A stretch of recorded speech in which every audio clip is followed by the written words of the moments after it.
오늘 이 시간에 예수님이 십자가에서 이루신 일이란 제목으로 하나님께서 이 공동체에 주시는 말씀 같이 받고 은혜 받기를 원합니다.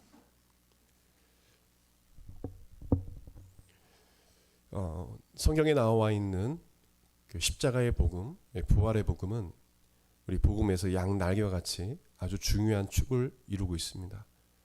그 중심에는 예수 그리스도시고 십자가의 복음은 부활의 복음은 양 날개와 같습니다. 하나도 놓쳐서는 안 되는 복음입니다. 특별히 사도 바울이 그 외에 사도들이 전한 복음은 바로 십자가의 복음이었어요. 그러나 그 당시에 지식으로서 구원을 받을 수 있다. 그리고 극단적 쾌락주의와 또 극단적 율법주의, 금욕주의로 치닫아서 많은 성도를 미혹하고 그래서 십자가의 복음을 왜곡하는 그런 영지주의자들이 있었습니다. 지금도 동일하게 그런 영지주의자들이 많이 있습니다. 영지주의자를 쉽게 여러분에게 해석해서 또 설명을 할 수는 없지만 그 당시에 초대교회 당시에 이단이었던 자들이 바로 영지주의자들이었습니다. 교회 안에 침투했던 자들입니다. 지금도 우리 한국교회 안에는 이런 영지주의자 같은 자들이 있습니다. 십자가의 복음, 부활의 복음을 왜곡하고 특별히 십자가의 복음을 왜곡하고 예수 그리스도의 복음, 사도들이 전한 복음 외에 그 십자가의 복음에 정치를 집어넣고 그 십자가의 복음 안에 동성애를 집어넣고 그래서 우리가 지금 영지주의자들 같은 자들을 우리가 교회 안에서 볼 수가 있습니다. 그것은 바로 민중신학을 하는 자들이 있습니다.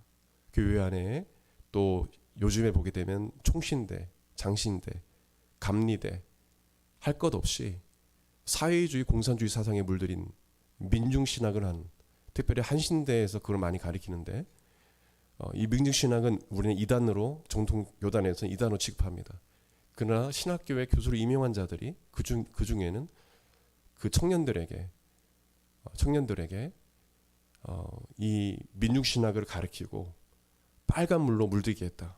사회주의 사상을 가리키고 교회 안에 공산주의 사회주의자들이 늘어나도록 그렇게 만드는 자들이 있습니다. 상당히 위험한 자들이죠. 또한 퀴어 신학이라고 해서 예수님을 이 동성애자로 그렇게 비유를 하고 예수님은 동성애자였다라고 말하고 그리고 많은 자들로 하여금 동성애가 죄가 아니라는 것을 여러 가지 자기들이 만든 문화를 통해서 그렇게 홍보를 하고 성경은 십자가 복음은 바로 퀴어 신앙이다. 하나님은 그들도 사랑하신다 하면서 그들의 죄까지 사랑하신다는 그런 잘못된 신앙을 가르치기도 합니다. 민중신학, 퀴어 신학, 또한 자유주의 신학, 십자가의 복음 외에 이 거룩하고 순결한 삶을 살아가면서 십자가의 복음을 부활의 복음을 따라가야 되는데 자기 나름대로 할 것 다 하면서 쾌락을 누리면서 그냥 자유주의적으로 그냥 교회에 가는 것이죠. 자기가 원하는 대로 자기가 생각하는 대로 살면서 자기는 그 십자가의 복음을 믿고 살아간다라고 하는 것이죠. 지금 많은 미국 교회뿐만 아니라 미국 교단뿐만 아니라 많은 교단들이 점점 성적으로나 이 모든 부분에서 타락하고 있어요. 영적으로 타락하고 있어요. 여러분 젊은이들 많이 깨어 있어야 합니다. 우리나라에는 그런 일이 없었는데 최근 몇 년 안에 한 5년, 10년 안에 계속적으로 이것이 늘어나고 있고 없었던 일들이 계속 일어나고 있어요. 그래서 여러분들이 깨어 있어야 합니다. 우리 청년들이 오늘 이 시간에 십자가의 복음이 무엇인지 여러분 확실히 알고 이 십자가 복음 외에는 복음이 없다는 것을 알아야 합니다. 사도 바울도 나는 이 십자가 외에는 자랑하지 않겠다고 말했어요.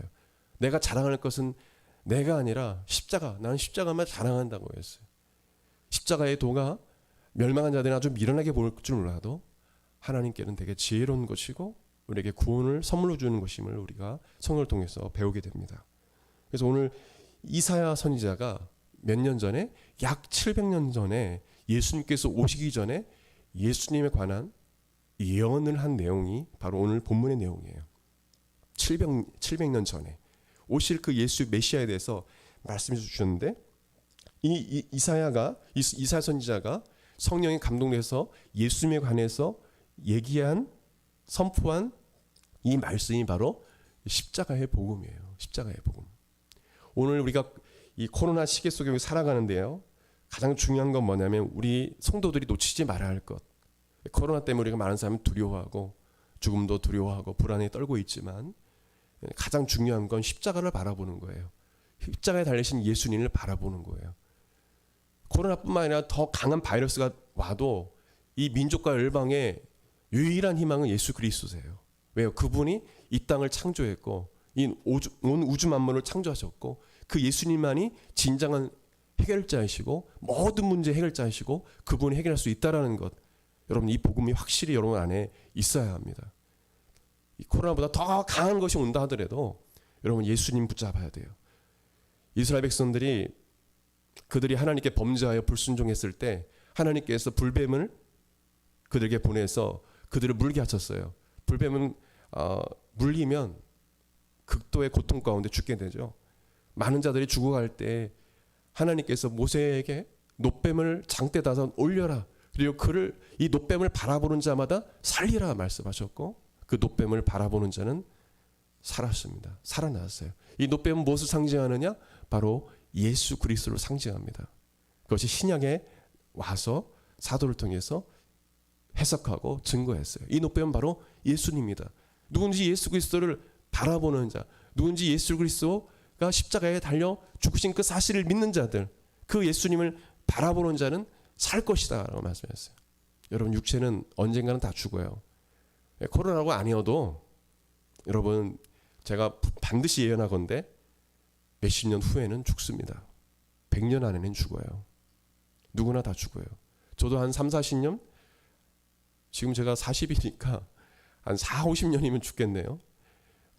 늦게 죽으면 일찍 죽으면 일찍 죽겠지만 누구나 다 죽어요. 근데 많은 사람은 그것에 혈안이 돼 있어요. 근데 죽음 이후에 삶에 대해서는 준비를 하고 있지 않아요. 많은 자들이 지금 코로나 이 위기 속에서 하나님을 바라보기보다 교회를 떠납니다.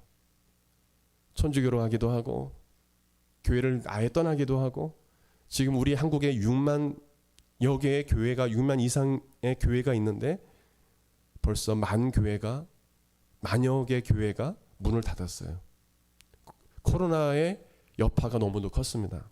여러분 엄청난 거죠. 6만여 개 교회에서 5분의 1이 5분의 1인가요? 5분의 1이 거의 그죠? 그만큼 많은 교회들이 문을 닫았어요. 이런 시기 속에서 우리가 많은 생각을 하게 돼요. 많은 성도들이 떠났습니다. 그래서 목사님들, 사모님들 교회 문을 닫을 수밖에 없었어요. 그리고 가정으로 돌아갑니다. 이런 위기 속에서 있는 것을 보면서 정말 하나님의 종들은, 주의 종들은, 목사님들은 탄식할 수밖에 없는 거예요.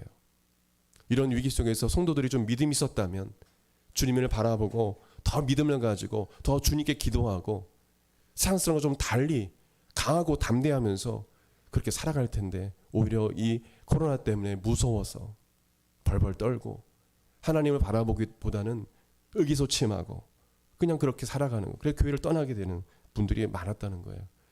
여러분 성도 이 장년부뿐만 아니라 주일학교 청소년, 청년들이 교회를 많이 떠났어요. 지금 2년 가까이 되는데 너무 안타까운 거예요. 왜 그렇습니까? 저는 확실합니다. 그 어린 마음 안에, 그 청소년 마음 안에, 청년들 마음 안에 십자가의 복음이 없기 때문에 그래요. 부활의 복음이 없기 때문에 그래요. 오늘 십자가의 복음에 대해 우리가 들을 텐데 십자가의 복음이 없기 때문에 그래요. 예수님은 족하다. 예수님을 바라보면 산다라는 믿음이 없기 때문에 그래요. 예수님이 달린 그 십자가가 어떤 의미인지를 깨닫지 못해서 그래요. 그래서 십자가를 지지 않는 것입니다. 여러분 코로나가 오면 교회가 어려워지죠. 특별히 큰 교회들은 더 그 타격이죠. 감당이 안 되는 거죠. 근데 그 어려울수록 더 십자가를 지고 주님을 따라가야 되는데 여러분 그때 믿음을 볼 수 있는 거예요. 똑같아요. 초대교회 때나 우리가 6.25 우리나라에서 6.25 때나 6.25 사변 때나 일제시대 때는 똑같아요. 어려움에 딱 닥치면 어떤 목회자들은 신사 앞에 참배하고 절을 합니다. 하나님을 배반하고 일본의 천황이 신이다 하고 절을 합니다. 우리나라의 침례교 장로교에서는 고신파 외에는 다 절했어요. 목사들도, 장로들도, 성도들도. 고신 측 장로교와 침례교 목사님들은 순교당했어요. 다. 고개 숙이지 않았다고, 참배하지 않았다고, 신자 참배하다가 다 죽임을 당했어요. 조기철 목사님도 고신 측이에요. 장로교 고신 측. 굴하지 않았습니다. 두려워하지 않았어요. 이런 믿음이 바로 십자가의 복음을 안 자들의 믿음이에요. 주님께서 나를 배신하지 않으시고 나를 위해서, 나를 구원하기 위해서 십자가를 죽으셨는데, 나를 구원해 주셨는데, 내가 이렇게 큰 은혜를 받는데 내가 어떻게 예수님 부인할 수 있어? 내가 예수님을 어떻게 떠날 수 있어? 우리 신앙의 선배들은 그런 믿음을 가지고 순교를 당했어요. 젊은이들의 마음속에 이 십자가의 복음이 없기 때문에 어려움이 생기면 떠나가는 거예요. 주님을 떠나가는 거, 가장 중요한 교회 떠나는 것은 저는 별로 언젠가 돌아가겠지. 근데 예수님 떠나가는 건 너무도 마음이 아픈 거예요. 힘들다고, 좀 어렵다고.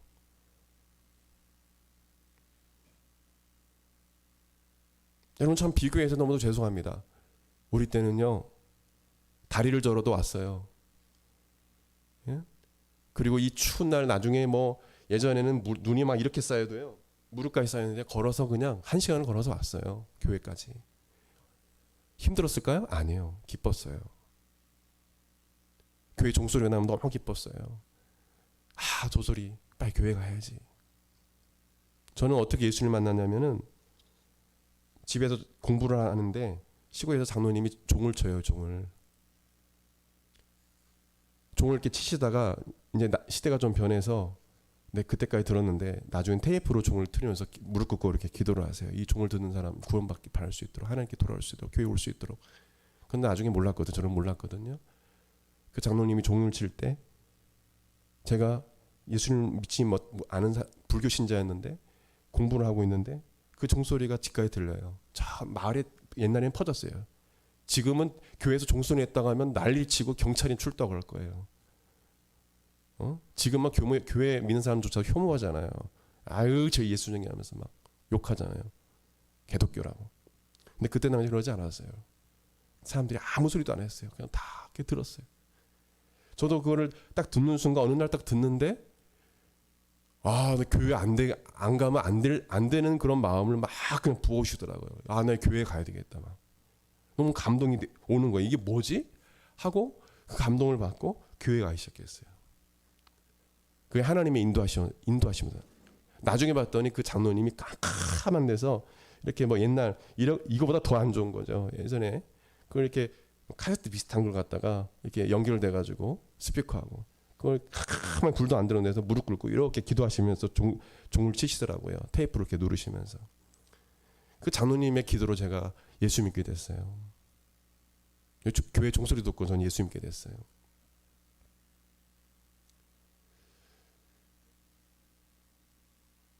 이런 교회 안에 어떤 이런 은혜가 있었어요. 그리고 교회도 멀어요. 누가 뭐 타고 갑니까? 다 걸어서 가지. 이런 은혜가 있었어요. 누구도 하나 힘들어하지 않았어요. 그냥 교회 가는 게 은혜예요. 종소리만 들어도 교회 가고 싶고. 왜 그렇습니까? 십자가에 달려주신 그 주님의 그 은혜를 아는 자들이 모였기 때문에 그냥 교회 가는 것 자체만 해도 은혜가 되는 거예요. 그냥 찬양만 한 곡만 불러도 은혜가 되는 거예요. 말씀 안 듣고 와도 돼요. 그냥 찬송가 한 장만 딱 불러도 은혜가 되는 거예요. 눈물이 나고. 그 성도의 마음속에 예수님이 나를 위해서 나를 구원하여 십자가에 죽으셨다. 이 감동이, 이 은혜가 있는 거예요. 지금도 제 안에 이게 있기 때문에 저는 주님 부인할 수도 없고, 제가 죽어도 주님 부인할 수도 없고, 이 길을 포기할 수 없는 것입니다. 그것이 확실하기 때문에. 오늘 예수님이 여러분 죄를 용서해 주셨어요? 그리고 여러분의 질병, 여러분의 슬픔, 여러분의 모든 문제를 예수님께 십자가를 통해서 해결해 주셨습니다. 특별히 간단히 여러분에게 말씀드리고 싶은 거는 첫째로 예수님의 그 십자가의 복음은 첫째로 저를 따라서 고백드리려고 합니다. 우리의 질병과 슬픔을 치료해 주셨습니다. 과거형이에요. 이미 2000년 전에 여러분의 질병과 여러분이 겪고 있는 고통, 슬픔.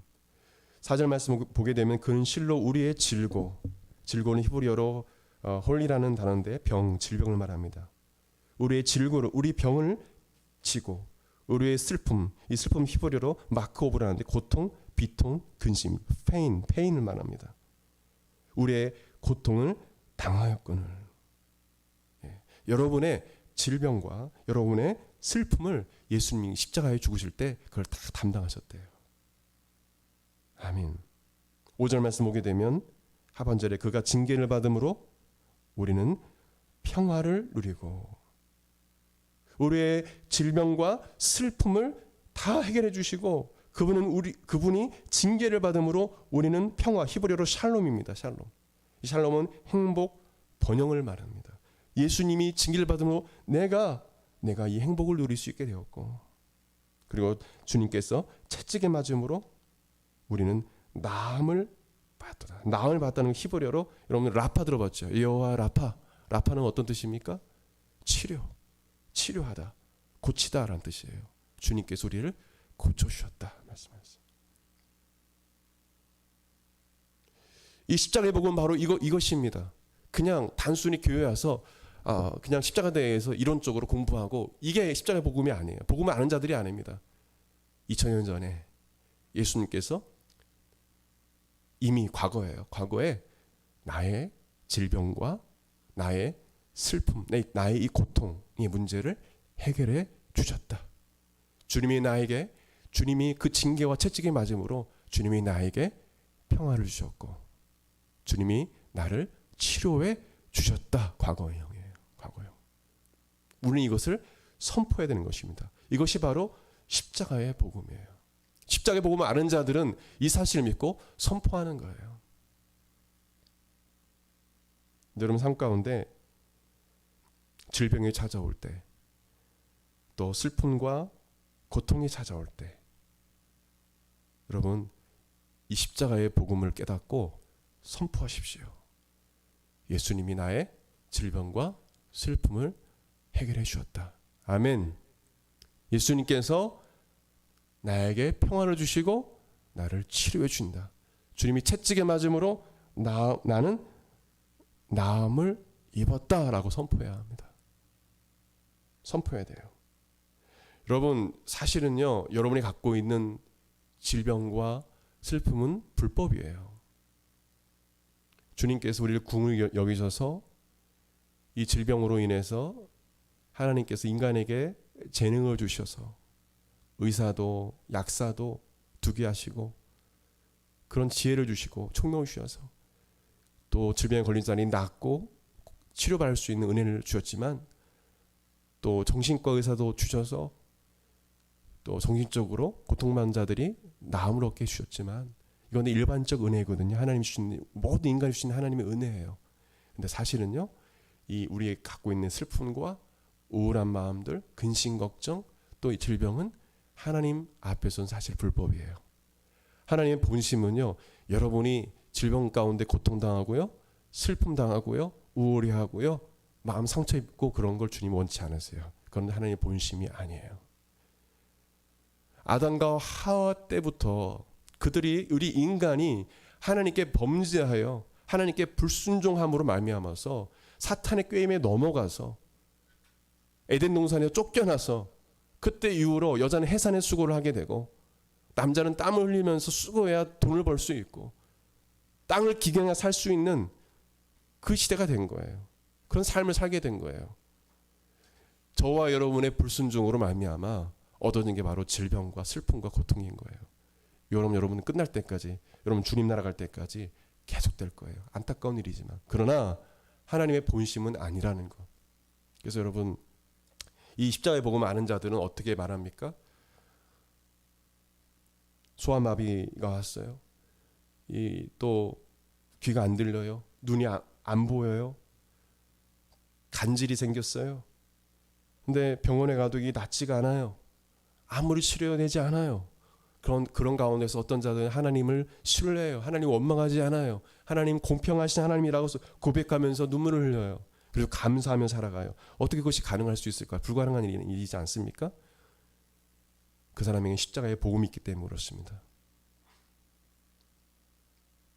예수님은 나의 모든 질병과 나의 모든 슬픔을 2000년 전에 다 해결해 주셨다. 단지 지금 내가 이 아픔을 겪는 것은 인간의 불순종을 말미암아 내가 이 고통을 당하는 것이고, 내 육체는 이렇게 살아가지만 내가 죽고 난 이후에 주님의 나라에서는 온전한 몸으로 주님을 찬양하고 경배하게 될 것이다 라는 분명한 믿음이 있기 때문에 지금 내가 갖고 있는 육체를 바라보지 않고 바로 영적인 세계 주님의 나라를 바라보고 사는 자들이기 때문에 그렇습니다. 그들 마음속에는 십자가의 복음이 있어요. 나는 이미 나았다. 나는 모든 슬픔에서 자유함을 얻었다. 이 믿음이 있는 거예요. 이 믿음을 갖고 있는 자들에게 보게 되면 하나님께서 그 사람에 대한 섭리 때문에 병을 걷어가지 않을 때도 있지만, 정말 의사도 손을 낼 수 없는, 어떻게 할 수 없는 꼽추라든지 정말 할 수 없는 그런 일들이 있어요. 도저히 할 수 없는 그런 일들, 주님께서 그들을 고쳐주시는 것이죠. 이 믿음이 있는 자에게, 이 십자가의 복음을 아는 자들에게, 이 말씀을 선포하는 자들에게, 주님이 채찍을 맞음으로 난 나음을 이겼다고 선포하는 자들에게 주님께서 때로는 기적을 베푸셔서 갑자기 암이 사라진다든지 갑자기 일어선다든지. 저희 장인 어른도 일어나지 못했어요. 안진병이었습니다. 주님 믿지 않았어요. 주님이 장인어른에게 찾아왔어요. 저희 장모님도 폐병으로 그 당시엔 의학기술이 발달하지 않았기 때문에 죽을 날만 기다리고 피를 토하고 살 수 없는 그런 상황이었는데, 그냥 죽을 날만 기다리고 방구석에 그냥 그렇게 앉아있던 분이었는데 예수님이 찾아왔어요. 구원해 주셨어요. 안진병이었던 장인어른이 일어섰습니다. 걷게 됐어요. 깨끗하게 치료되었습니다. 예수 그리스도를 믿게 됐어요. 장모님은 신유의 은사를 받아서 죽을 병에 걸린 사람들이 찾아왔습니다. 예수 이름으로 기도하면 병이 나았어요. 어떤 사람은 돈다발을 가지고 돈을 올 수도 있지만 다 만류했습니다. 주님이 치료해 주신 거기 때문에. 저는 그 사모님을 통해서 그 얘기를 들었는데, 직접 뭐 장인은 장모님도 뵀지만은 그 믿음이 있는 거예요. 그런 믿음이 있으면 우리가 이런 놀라운 기적을 주님께서 행하시는 것입니다. 왜요? 예수님은 바로 여러분의 질병과 슬픔 2000년 전에 다 해결해 주신 분이시기 때문에, 여러분이 믿기만 하면, 여러분 믿음으로 선포만 하면, 여러분 믿는 자에게 예수님은 실제로 오늘 이 이사야 선지자가 예언한 53장 4절 5절에 있는 말씀을 예수님께서 이루어 주신 것입니다. 여러분 이 사실 믿으십니까? 여러분 우리 교회에 나중에 의사 될 사람들이 있죠. 여러분 대부분 의사들 분인데 치료할 때도 예수님 저희 손과 발이 되셔서, 아니 내 손이 되셔서, 내 머리가 되셔서 이 환자를 치료해 주세요. 여러분 이런 기도해야 돼요. 여러분 교만하지 말아야 돼요. 주님께서 그 사실도 은혜가 아니, 예수 그리스도가 은혜가 아니면, 하나님의 은혜가 아니면 고칠 수도 없는 거예요. 사실은요. 우리가 갖고 있는 그 재능도 모든 것도 하나님께로 온 거기 때문에. 여러분 예수님은 여러분을 너무도 잘하세요. 여러분을 너무도 잘하세요. 의사보다 더 여러분을 더 잘하세요. 너무도 잘하세요. 그렇기 때문에 예수님께 맡기십시오. 맡기십시오. 그럴 때 예수님께서 여러분을 치료해 줄 것입니다. 마태복음 8장 16절 17절을 보게 되면 예수님의 제자 마태도 베드로도 성도들에게 이 사실을 친히 믿고 선포했습니다. 저물매 사람들이, 마태가 말합니다.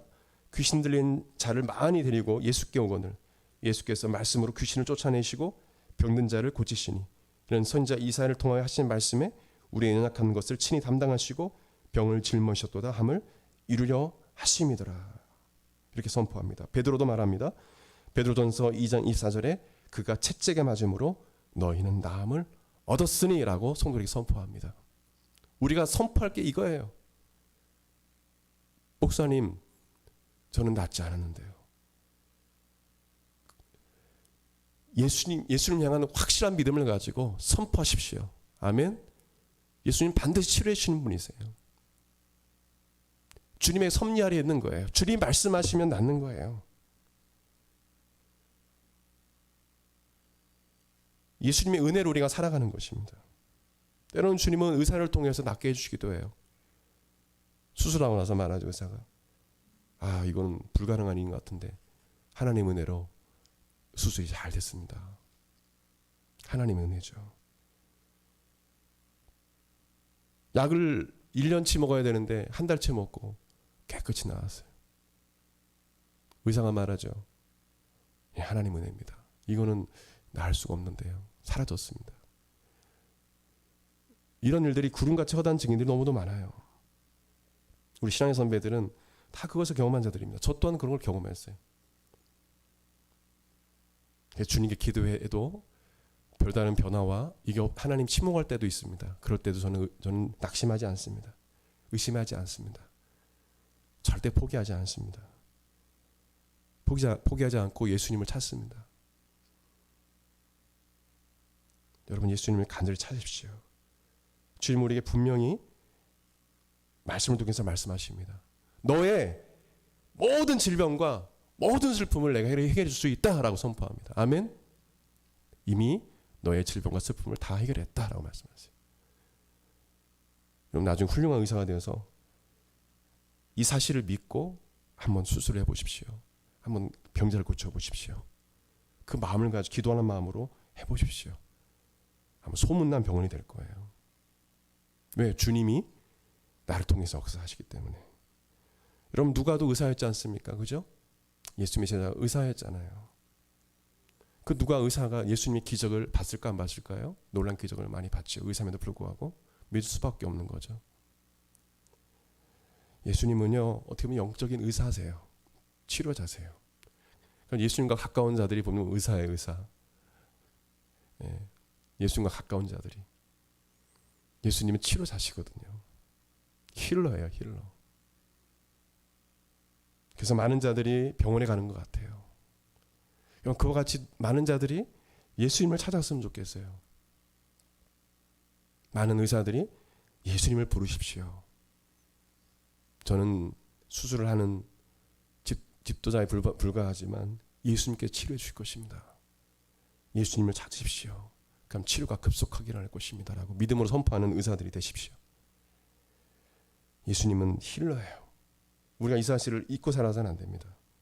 여러분, 천국은요, 슬픔과 눈물도 없고요, 고통도 없고, 그리고 상처도 없고요, 기쁨과 평안만 있는 곳입니다. 찬양만 있는 곳입니다. 요한계시록 21장 4절에 모든 눈물을 그 눈에서 닦아주시니 다시는 사망이 없고 애통하는 것이나 곡하는 것이나 아픈 것이 다시 있지 아니하리니 처음 것들이 다 지나갔음이로라.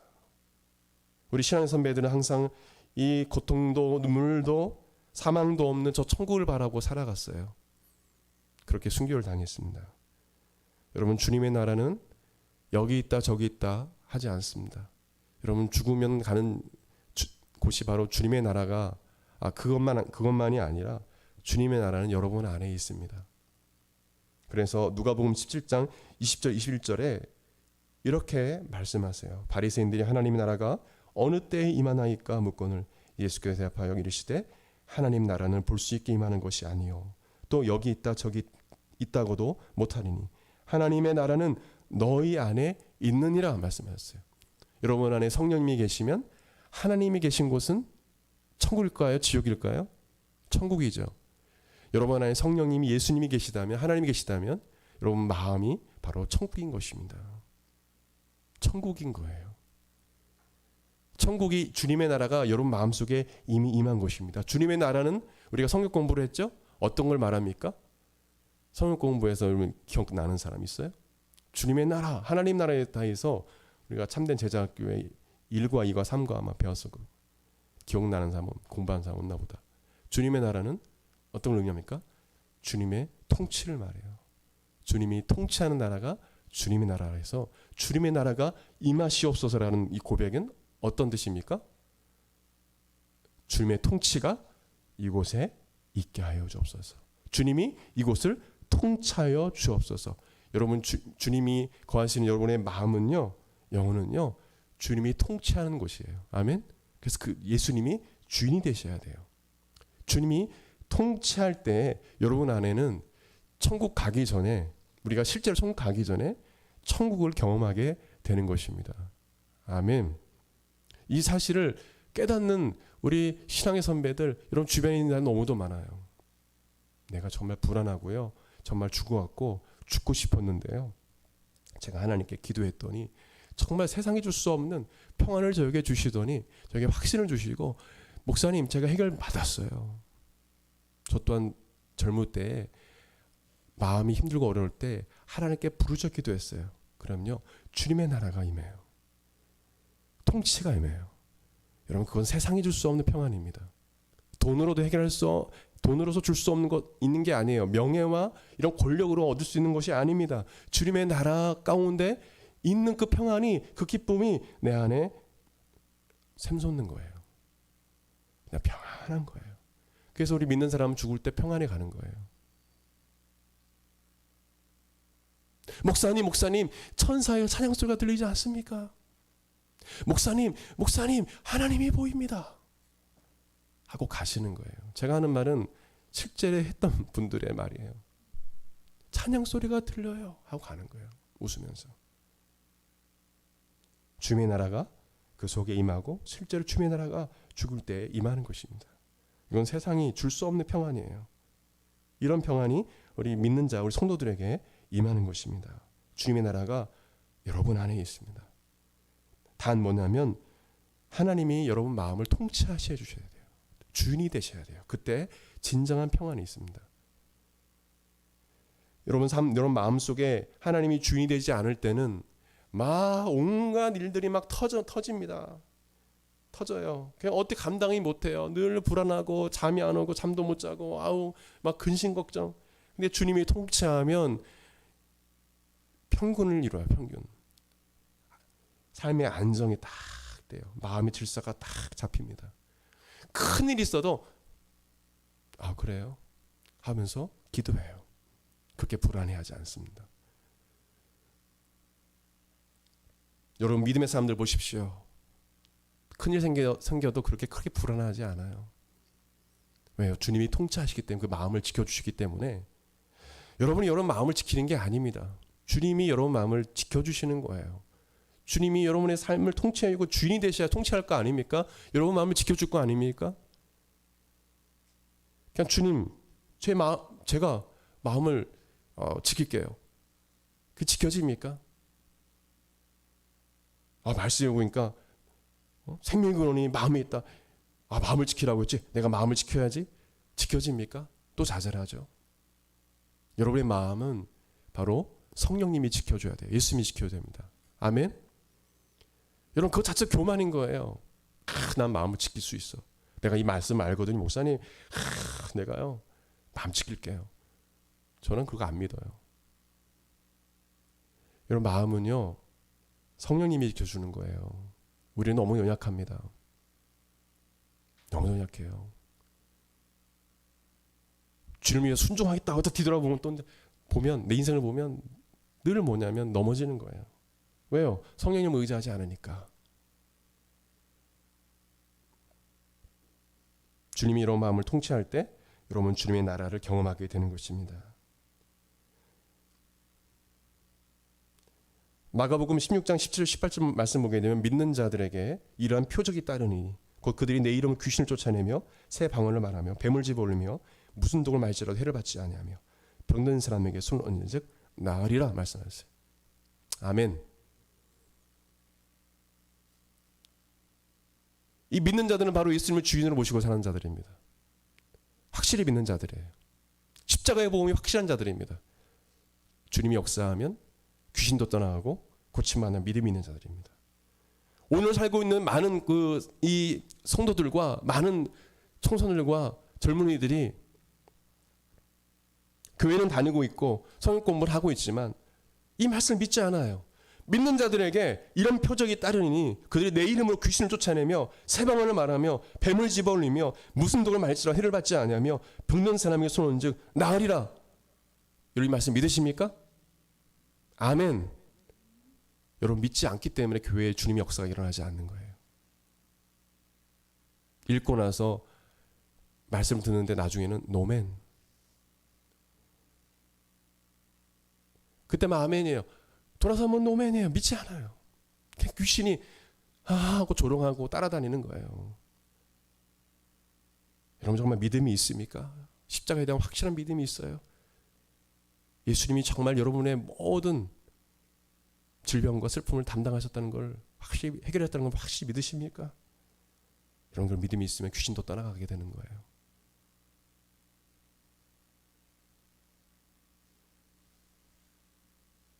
어떤 사람들은 예수님이 왜 나의 이런 고통 슬픔을 외면하신 겁니까? 라고 말합니다.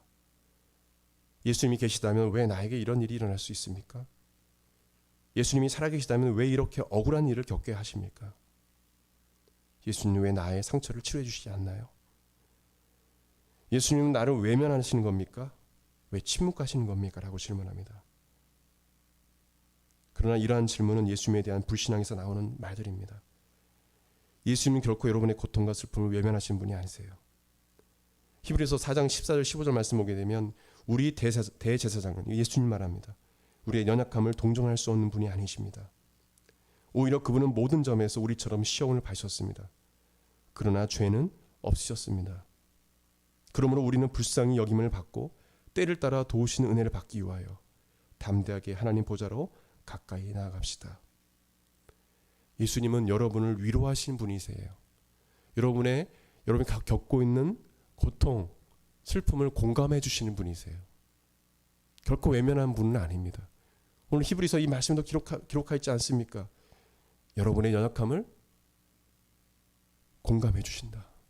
여러분의 고통을 공감하고 이해해 주신다라고 말씀해 주고 있어요. 여러분 이 사실을 빨리 깨닫길 바랍니다. 여러분 힘들 때 먼저 누구 찾아가야 돼요? 친한 친구들? 목사님? 예수님.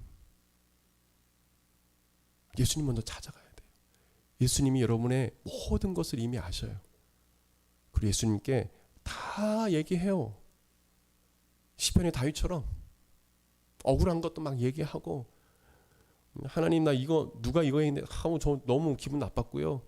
상처가 됐고요. 예수님께 다 얘기해요. 일러 바쳐요. 마음 있는 걸 토로해요. 그럼 주님이 여러분 마음을 다 감싸주시고 바로잡아 주세요. 여러분 마음과 생각을 지켜주세요. 평강을 주세요. 그래서 주님이 말씀해 주세요. 마음에 감동을 주세요. 그래서 뭐라고 말합니까? 예수님 그렇게 하겠습니다. 잘못된 거 알게 돼요. 주님 제가 잘못 생각했어요. 주님 잘못했습니다. 라고 회개해요. 예수님 말씀하신 대로 그렇게 하겠습니다. 감동이 내 마음속에 와요.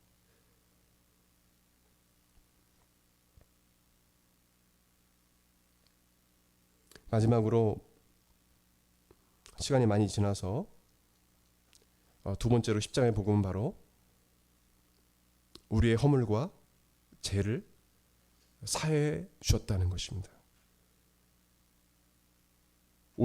5절 말씀 상반절을 보게 되면 그가 찔림은 우리의 허물 때문이요 그가 상함은 우리의 죄악 때문이라. 여기서 허물은 히브리어로 페시아로 반역, 잘못을 말합니다. 반역, 잘못. 또 죄악은 아본으로 부패한 행동, 불의를 말합니다. 우리의 반역, 우리의 잘못, 이 허물, 우리의 허물과 우리의 죄악, 우리의 불의한 이러한 죄악된 행동을 말미암아서 주님께서 찔림을 당하시고 상함을 당하셨다. 십자가에 죽으셨다라는 것입니다. 여러분 죄의 결과는 사망입니다. 우리는 죽어 마땅한 존재들이에요. 왜? 죄의 결과는 멸망이니까. 죄의 삭은 사망이라고 성경은 말하고 있기 때문에. 그러나 예수님께서 십자가에 죽으심으로 저와 여러분의 죄를 다 다 담당하시고 예수님께 대신하여 죽으심으로 저와 여러분의 모든 죄를 해결해 주시고 죄의 값을 다 지불하시는 말미암아서 여러분이 죄에서 구원을 받게 된 것입니다. 그래서 성경은 말합니다. 예수 그리스도로 말미암아 우리가 구속함을 얻었다. 속죄함을 얻었다라고 말씀하세요. 여러분 구속함이 무엇입니까? 구속이 뭐예요? 속죄가 무엇입니까? 아는 분 있어요? 성경에 나와 있는데 잘 우리가 모르죠. 십자가의 복음에 있어서 구속과 속죄는 너무도 중요한 단어예요. 이 구속과 속죄는 똑같은 비슷한 단어입니다. 대가를 지불하는 것입니다. 뭐를 지불하는 거라고요? 대가를 지불하는 거예요. 여러분이 죄를 말미암아 받아야 할 그 대가를 예수님께서 지불하신 거예요. 그건 십자가의 죽으심이었습니다. 여러분을 대신하여 죽으신 거예요. 여러분 각각 한 사람 한 사람 대신하여 예수님께 시달려 죽으신 것입니다. 대가를 지불하신 거예요. 죄값을 치르신 거예요. 쉽게 얘기하면 대신 돈을 갚아주신 거예요. 경제적으로 이야기하면 대신 갚아주신 거예요. 그래서 여러분은 십자가의 그 은혜와 사랑으로 그 속의 은혜로 그 속죄 은혜로 우리가 구원받게 되었음을 믿어야 합니다. 이거 십자가의 복음이에요. 그렇다면 여러분 이 십자가의 복음을 알았다면 여러분 어떻게 살아가야 됩니까? 여러분도 대가를 지불하셔야 합니다. 여러분 많은 청년들이요 대가 지불하지 않아요. 신앙생활 쉽게 하는 거 아니에요. 신앙생활은 그렇게 쉬운 것이 아닙니다. 좁은 길이고요. 십자가를 지고 가야 하는 길이에요. 주님의 제자이기는요. 결코 쉬운 길이 아니에요. 희생해야 돼요. 헌신해야 돼요. 충성해야 돼요. 근데요. 말 못해서 그냥 뭐 하기 싫은데 그냥 할 수 없어서 아니에요. 기쁨으로 그 길을 가는 길이 바로 십자가의 길이에요. 대가를 지불하는 거예요. 여러분 오늘 우리가 예배 드리잖아요. 이 예배도 뭐냐면 예배를 드릴 때 여러분 은혜 받기 위해서는 대가를 지불해야 합니다. 여러분 희생이 필요해요. 누군가의 희생이 필요해요. 누군가 시간을 들여서 찬양 인도를 해야 되고 물론 목사님이 혼자 다 할 수도 있지만 누군가 먼 길에서 올 수 있어야 하고 때로는 교회가 어려울 때 또 헌신해야 되는 물질로 뿐만 아니라 몸으로도 헌신해야 되는 상황이 생길 수도 있어요. 때로는 교회를 지키기 위해서 죽을 수도 있어요. 그런 희생에 따라요. 우리나라는 너무도 잘 살고 있죠. 지금 뭐 경제로 많이 어려운 가운데 있지만 그래서 이걸 몰라요. 여러분 청년의 때에 대가를 지불하십시오.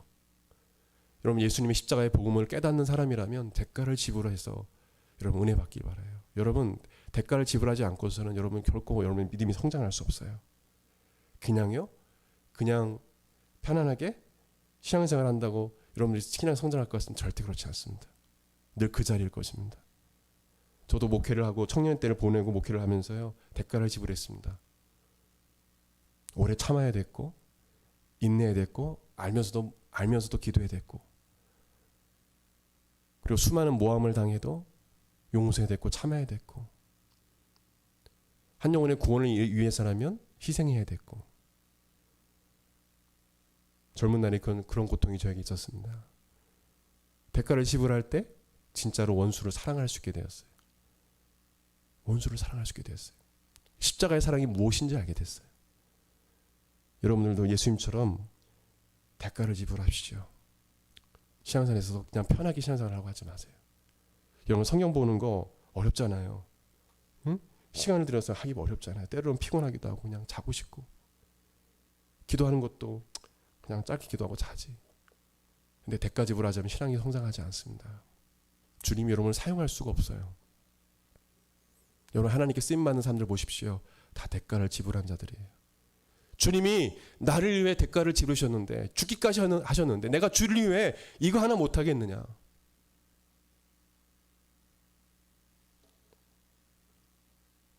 저는 그 군대 갔다 와서 몸이 좀 아프게 됐었어요.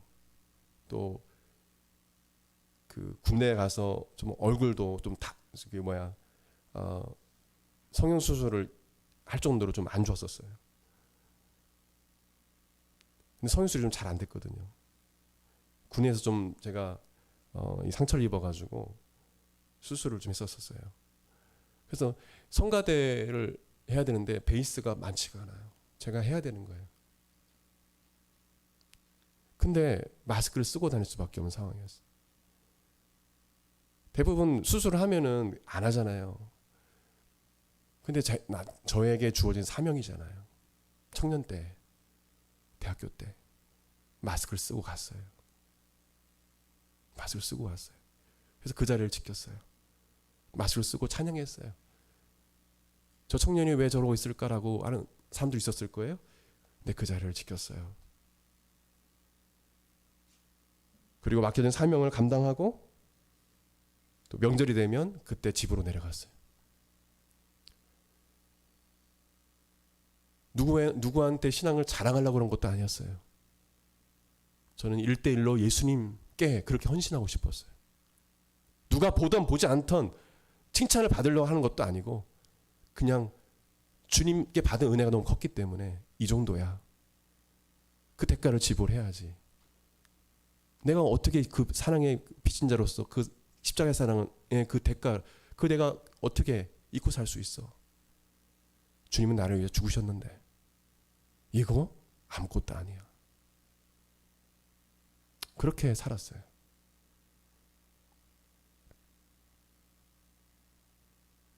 여러분, 마지막으로 이 말씀을 읽고 맺기 원합니다. 에베소서 1장 7절 말씀 이렇게 말합니다. 우리는 그리스도 안에서 그의 은혜의 풍성함을 따라 그의 피로 말미암아 속량 곧 죄사함을 받았느니라. 마태복음 26장 28절에 이것은 죄사함을 얻게 하려고 많은 사람을 위하여 흘린 바 나의 피 언약의 피니라. 여러분을 위해서 피를 흘리시고 대가를 지불하심으로 십자가에 달려 죽으신 그 예수님을 여러분 꼭 기억하고 이 십자가의 복음이 여러분 안에 늘 자리 잡아서 언제 내 주님이 부르시면 대가를 지불할 수 있는, 그래서 하나님께 크게 쓰임받는 여러분의 삶이 되길 예수님으로 축원드립니다. 우리 다 같이 일어나 기도하겠습니다. 오늘 주신 말씀 붙잡고 우리 같이 기도하겠습니다.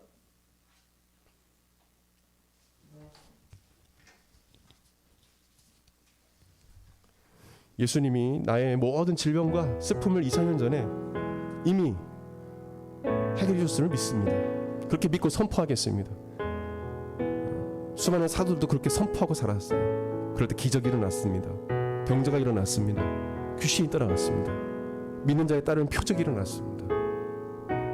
또한 예수님께서 나를 죄에서 구원하시고 대가를 지불했던 것처럼 나도 주님의 십자가를 지겠습니다. 대가를 지불하는 삶을 살겠습니다. 희생하는 삶을 살겠습니다. 주님이 부르시면, 말씀하시면 순종하겠습니다. 우리 예수님께 그렇게 고백드렸으면 좋겠습니다. 우리 말씀 붙잡고 기도하겠습니다. 하나님 아버지 감사합니다. 주님, 오늘 이 말씀을 통해서 우리에게 십자가의 그 사랑과 그 은혜를 깨닫게 해주시면 감사합니다. 우리 안에 이러한 믿음이 있게 하여 주십시오. 우리 모든 성도들 마음속에 이러한 믿음이 있게 하여 주십시오. 어떤 어려움이 와도 2000년 전에 예수님께 시달려 죽으심으로 이 모든 문제 해결받았다고 선포하며 담대하게 살아가게 하여 주, 선포할 수 있도록 도와주옵소서. 오 하나님 아버지, 예수 그리스도의 은혜가 아니면 우리가 살아갈 수 없음을 기억하게 도와주시고, 우리가 호흡할 수 없음을 기억하게 도와주시고, 우리의 생명의 원천 되신 하나님, 생명의 근원 되신 하나님, 그 예수님을 섬기며 감사하며 하나님 살아갈 수 있도록, 믿음을 가지고 살아갈 수 있도록 도와주십시오. 또한 우리를 위하여 대가를 지불하시며 십자가를 죽으신 그 예수님, 우리가 이 땅에 살아가는 동안에 주를 위하여 희생하며 주께 충성하며 하나님 아버지 인내하며 오래 참으며 주를 위해 기꺼이 시간을 드리고 하나님 앞에 나아갈 수 있는 그런 믿음을 우리에게 주시옵소서.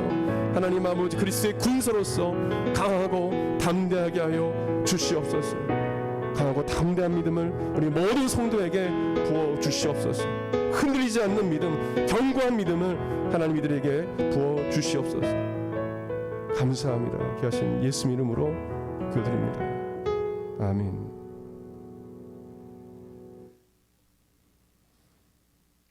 우리 만왕의 왕 내주께서 찬양 한 곡 하시고 축도로 예배 마치도록 하겠습니다. 우리 다 같이 찬양 드리겠습니다.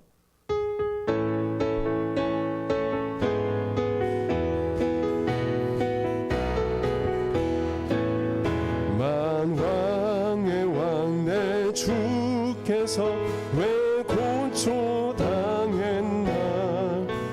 이 벌레 같은 날 위해 그 보혈을 였네. 십자가 내가 처음 볼 때에 나의 맘의 큰 고통 사라져.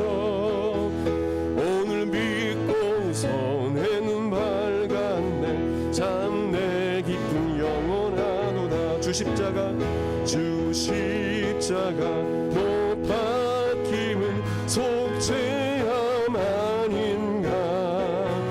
그 긍휼함과 그 은혜 말할 수 없도다. 십자가 내가 처음 볼 때에 나의 맘의 큰 고통 사라져. 오늘 믿고서 내 눈 밝았네. 참 내 기쁨 영원하도다. 늘 울어도 그 큰 은혜 다 갚을 수 없네. 나 주님께 몸 바쳐서 주의 일 힘쓰니. 십자가 내가 처음 볼 때에 나의 맘의 큰 고통 사라져. 오늘 믿고서 내 눈 밝았네. 참 내 기쁨 영원하도다. 아멘. 이제는 우리 주 예수 그리스도의 은혜와 하나님의 그 크신 사랑과 성령님의 감동감화 교통 역사하심이 예수님의 십자가의 복음을 확실히 마음속에 새기고 나의 모든 질고와 슬픔을 담당하신 그 예수 그리스도를 믿으며 나의 모든 죄가 십자가를 통해서 십자가의 죽으심을 하미암아 구속 죄의 사함을 받았음을 선포하기를 원하는 한국마라타교회 모든 성도들 10년간 그 삶 가운데 오늘은 참석하지 못한 사랑하는 우리 지체들 10년간 그 삶 가운데 영원토록 함께 하시기를 간절히 축원하옵나이다. 아멘.